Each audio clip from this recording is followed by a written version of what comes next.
నెలకి 50,000 నుండి 60,000 ఆదాయం రన్ టైలర్ యాప్లో ఆర్డర్ కంప్లీట్ చేసి పేమెంట్ పొందండి. నమస్తే, welcome back to IT media. నేను Jhansi.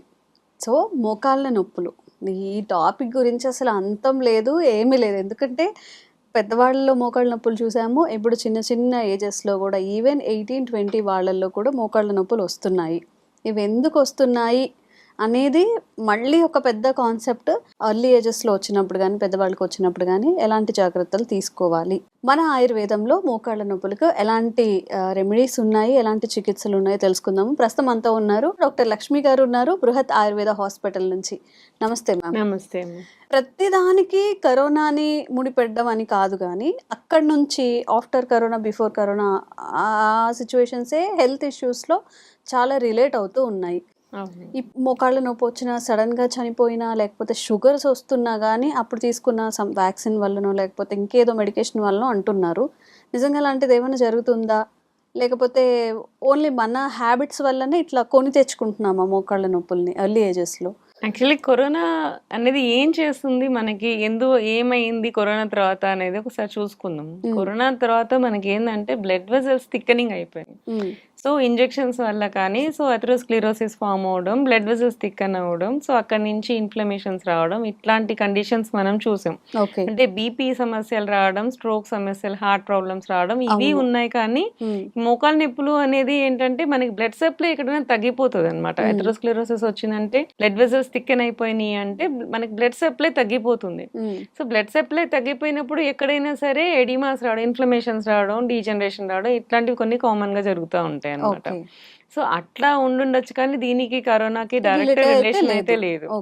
So heart problems, BP రావడం అనేది మాత్రం it is interlink to corona. So lung infections కొంచెం అంతవరకు కరోనా అనుకోవచ్చు. సో ఇవి మాత్రం మోకాళ్ళ నొప్పులు మాత్రం దానికి లింక్ ఉండకపోవచ్చు అని అనుకుంటున్నాను. సో ఎర్లీ ఏజెస్లో మనకి మోకాళ్ళ నొప్పులు వచ్చినాయి అంటే మోస్ట్లీ దానికి రుమాటిక్ ఫ్యాక్టర్ అనేది కారణం ఉందేమో అని చూసుకోవాల్సి ఉంటుంది. రుమాటాయిడ్ ఆర్థరైటిస్ అని చెప్పి ఒకటి ఉంటుంది అనమాట. సో ఆ డిసీజ్ ఏంటంటే బ్యాక్టీరియల్ ఇన్ఫెక్షన్ వలన వస్తుంటుంది అనమాట. అదొకటి జెనెటిక్ డిజార్డర్స్ వల్ల కూడా వస్తూ ఉంటాయి ఇవి. సో ఆ జీన్ ఉండే వాళ్ళకి ఆ బ్యాక్టీరియల్ ప్రోన్ ఇన్ఫెక్షన్స్ ఎక్కువ వస్తాయి అన్నమాట. సో అట్లాగా రుమాటిక్ ఫీవర్ రావడం, దానివల్ల మళ్ళీ మోకాళ్ళ నొప్పులు వచ్చి రుమాటాయిడ్ ఆర్థరైటిస్ రావడం, ఇట్లాంటివి జరుగుతుంటాయి ఎర్లీ ఏజెస్లో. వీటి వలన మనకి మోకాళ్ళ నొప్పులు వస్తుంటాయి. అది ఏంటంటే వాపు బాగా కనపడుతుంది వాళ్ళకి, చిన్నపిల్లలకి. ఒక 20-25 years వాళ్ళకి కాళ్ళు వాపు, రెడ్నెస్ కనపడడం, చెయ్యి మనం పెడితే కూడా ఫీవర్ మనకి వచ్చినప్పుడు ఎలా ఉంటుందో అలాంటి వేడిగా అనిపిస్తుంది జాయింట్ దగ్గర కూడా. సో అట్లాంటివి ఉన్నప్పుడు అదే ఒకటి. ఇంకొకటి కాజ్ ఏంటంటే చిన్నపిల్లల్లోనే ఆర్థరైటిస్ రావడానికి కారణం ఏంటంటే gouty arthritis. So gouty arthritis ఏంటంటే ఎక్కువ ఆల్కహాల్, హై ప్రోటీన్ రిచ్ తీసుకోవడం. జనరల్గా ఆల్కహాల్ తీసుకున్నప్పుడు రెడ్ మీట్స్ ఎక్కువ తీసుకుంటూ ఉంటారు, మీట్ ఎక్కువ తీసుకుంటూ ఉంటారు. ఇలాంటి వాళ్ళు వాటర్ ఎక్కువ తీసుకోకపోవడం, ఈ రెడ్ మీట్స్ వల్ల ఏమవుతుందంటే యూరిక్ యాసిడ్ లెవెల్స్ ఎక్కువ వస్తాయి బాడీలోకి. ఈ యూరిక్ యాసిడ్ లెవెల్స్ ఎక్కువ వచ్చినప్పుడు అవి జాయింట్స్ లో డిపాజిట్ అయిపోతాయి. ఆ జాయింట్ డిపాజిట్ అయినప్పుడు అవి ఇన్ఫ్లమేషన్ వస్తుంది, అక్కడ వాపు తెప్పిస్తాయి అనమాట. అట్లా కూడా జాయింట్ ఆర్థరైటిస్ వస్తూ ఉంటాయి. దాన్ని గౌటీ ఆర్థరైటిస్ అంటారు. ఇవి రెండు కాకుండా వచ్చేది ఆస్టియో ఆర్థరైటిస్. ఆస్టియో ఆర్థరైటిస్ అంటే ఏజ్ పెరిగే కొద్దీ మనకి బోన్స్ మధ్యలో ఉన్న గుజ్జు తగ్గిపోవడము, ఈ బోన్స్ అరిగిపోవడము, ఇట్లాంటి వాటి వల్ల వచ్చేదానికి ఆస్టియో ఆర్థరైటిస్ అంటారు. సో ఇలా డిఫరెంట్ కైండ్స్ ఆఫ్ ఆర్థరైటిస్ ఉంటాయి. సో ఎవరికి వచ్చింది, ఎందుకు వచ్చింది, ఎలా వచ్చింది, దాన్ని బట్టి వాళ్ళకి ట్రీట్మెంట్ చేసేది అనేది ఉంటుందన్నమాట. సో జనరల్ గా ఏంటి అంటే మెడిసిన్ లోపలికి మనం ఇంటర్నల్ గా మెడిసిన్ వేసుకుంటూ ఉంటే జనరల్ గా అందరికి సైడ్ ఎఫెక్ట్స్ వస్తున్నాయని చెప్పి చాలా వరకు ఎక్స్టర్నల్ థెరపీస్ మీద చాలా వరకు పోతూ ఉన్నారు. సో ఆయుర్వేదంలో అట్లాంటి ఎక్స్టర్నల్ థెరపీస్ ఏమన్నా ఉన్నాయా, ఇవాళ అవి చూసుకుందాం. సో మెడిసిన్ వేసుకోకుండా పైన మనం ఏది చేసుకుంటే, ఏదో మెడిసిన్ కానీ ఏదైనా ఫుడ్లో చేంజెస్ కానీ అట్లా ఏం ఎక్కువ చేసుకోకుండా మనకి పెయిన్స్ తగ్గించగలగమా, పైనుంచి ఎంతవరకు చేసుకోగలం అనేది మనం ఇవాళ చూద్దాము. జనరల్గా ఏంటి అంటే ఈ రుమటాయిడ్ ఆర్థరైటిస్ వాటికి ఏంటంటే సిక్తాస్వేదం అని చేస్తాం, అంటే ఇసుకతో. ఇసుకతో స్వేదం చేస్తాం అన్నమాట. మనకి బయట కోరా క్లాత్ దొరుకుతుంది, కోరా క్లాత్ ఆర్ మస్లిన్ క్లాత్. ఇవి రెండు ఏంటి అంటే వేడిని తట్టుకునే శక్తి ఉంటది అనమాట.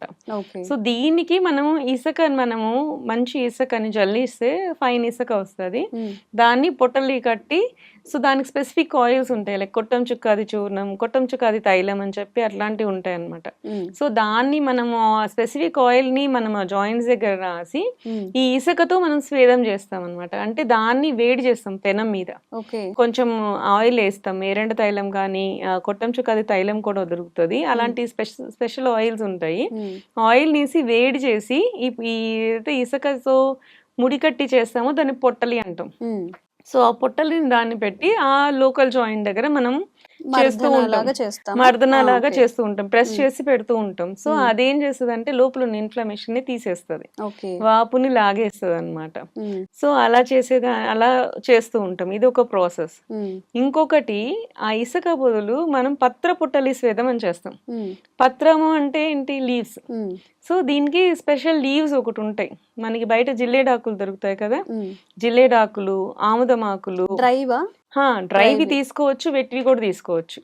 సో మనం పొట్టలి తయారు చేసుకోవాలి అనుకున్నప్పుడు ప్రతిసారి మనం వెట్వి దొరకకపోవచ్చు కదా, మనం ముందే తీసుకొచ్చి ఆరబెట్టి పెట్టేసుకొని దాన్ని డ్రైవి కూడా తీసుకోవచ్చు. సో మునగాకు, వావిలాకు, అర్క ఫస్ట్, అది మీన్స్ జిల్లేడాకు, ఆముదమాకు, మునగాకు, వావిలాకు, దత్తూరాకు అంటే ఉమ్మెత్తాకు, ఉమ్మెత్త పూలు. ఇవన్నీ బయట రోడ్ మీద దొరికేస్తాయి మంచిగా, అన్ని ఈజీగా దొరికే ఆకులు ఇవన్నీ. ఇవన్నిటిని మనము ఎండబెట్టేసేసి పొట్టలు తయారు చేసుకోవచ్చు. పొట్టలి అంటే సేమ్ ఇదే, ఈ మస్లిన్ క్లాత్ లో ఇవన్నీ వేసేసేసి ముడి కట్టేసేసి దానికి దారం చుట్టేస్తే పొట్టలే అవుతుంది. మనం జనరల్ గా వెట్టివి తీసుకున్నాం అనుకో, దాన్ని నైట్ నానబెట్టాల్సిన అవసరం రాదు. దాన్ని డైరెక్ట్ గా మనం ఏంటంటే పెనం మీద ఆయిల్ వేసేసుకొని దాంతో మనం పొట్టలి చేసేసుకొని చేసుకోవచ్చు. But when it comes to dry leaves, అప్పుడు ఏం చేయాలంటే ముందు రోజు రాత్రి మనం ఆయిల్ ని తీసుకొని అందులో వేసి పెట్టేసేయాలి. అంటే పొట్టలి చేసేసేయాలి. ఒక గిన్నెలో నూనె పెట్టుకోవాలి. ఏదైతే నూనె మనం అడ్వైజ్ చేస్తున్నాం, లైక్ ధన్వంతరి తైలం, కొట్టం చుక్కాది తైలం, సో ఇట్లాంటివి చాలా ఉంటాయి, సహచరాది తైలము, ఇట్లా పెయిన్ ఆయిల్స్ అనేవి చాలా ఉంటాయి. సో దానికి ఏదైతే స్పెసిఫిక్ గా చెప్పున్నామో, అంటే డిసీజ్ ని బట్టి ఒక స్పెసిఫిక్ ఆయిల్ ఉంటుంది. ఆ ఆయిల్ లో ఈ పత్రాలు ఏదైతే చేస్తున్నామో దాన్ని ఆ రోజు నైట్ నానబెట్టేసేయాలి. డబ్బా గిన్నెలో ఆయిల్ వేసేసి ఈ పత్రాలన్నిటిని ఉన్న పొట్టల్ని తీసుకొచ్చి అందులో పెట్టేస్తాం. సో అది నైట్ అంతా దాన్ని ఆయిల్ లో నానుతుంది. సో ఇవి మ్యూచువల్ ట్రాన్స్ఫర్ అవుతాయి. సో యాక్టివ్ ఇంగ్రీడియంట్స్ అనేవి అవి నెక్స్ట్ రోజు మార్నింగ్ ఆ ఆయిల్ తో మర్దన చేసుకొని ఈ పొట్టలిని తీసుకొని పెడితే మీకు దాని ఎఫెక్ట్ చాలా బాగా తెలుస్తుంది అనమాట. ఇది పత్ర పొట్టలి స్వేదం.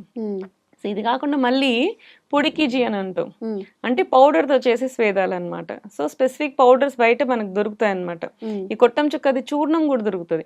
కొట్టం అంటే కుష్ట అనేది ఒక ప్లాంట్ అనమాట. సో అది చుక్క అంటే ఏంటంటే మనకి మునగాకు. సో వీటికి మళ్ళీ వేరే వేరే డ్రగ్స్ ఉంటాయి అనమాట. ఆ డ్రగ్స్, ఆ వావిలాకులు పౌడర్, ఇవన్నీ పౌడర్ ఫామ్ లో చేసి ఇస్తారు, అది పొడికిజీ. సో దాన్ని తీసుకొని మనకి జాయింట్స్ ఎక్కడైతే పెయిన్స్ ఉన్నాయో వాటికి చేసేది పొడికిజీ అనమాట.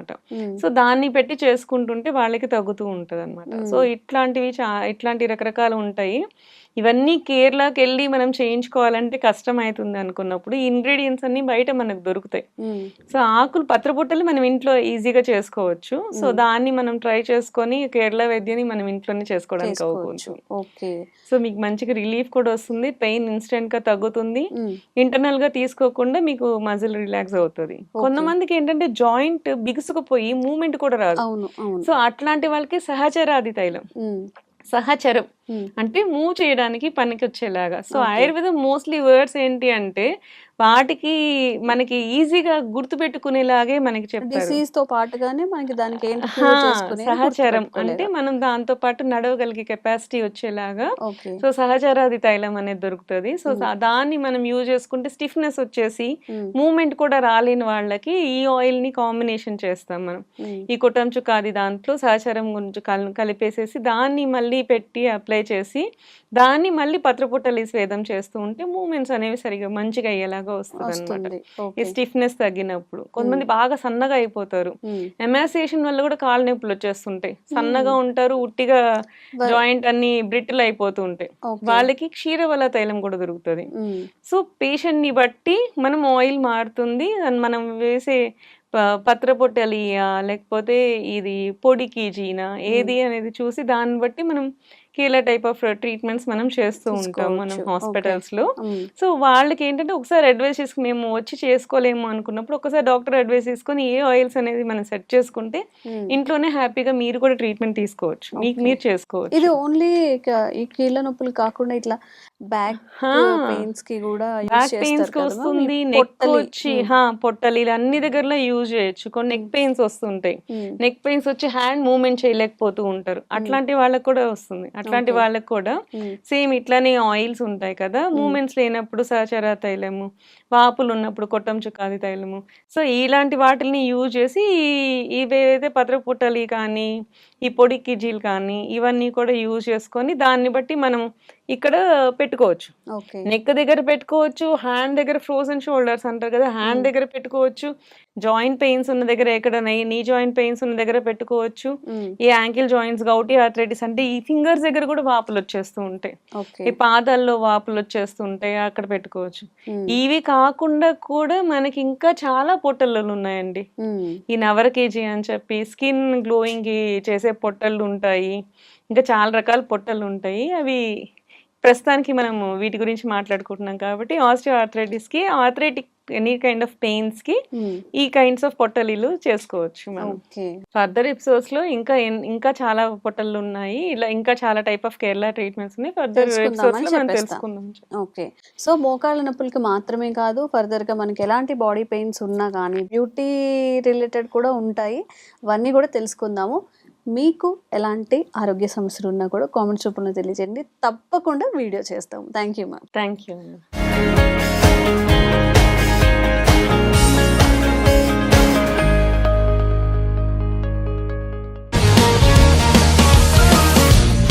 One life lesson what medicine has taught you. Whatever you can do without expecting.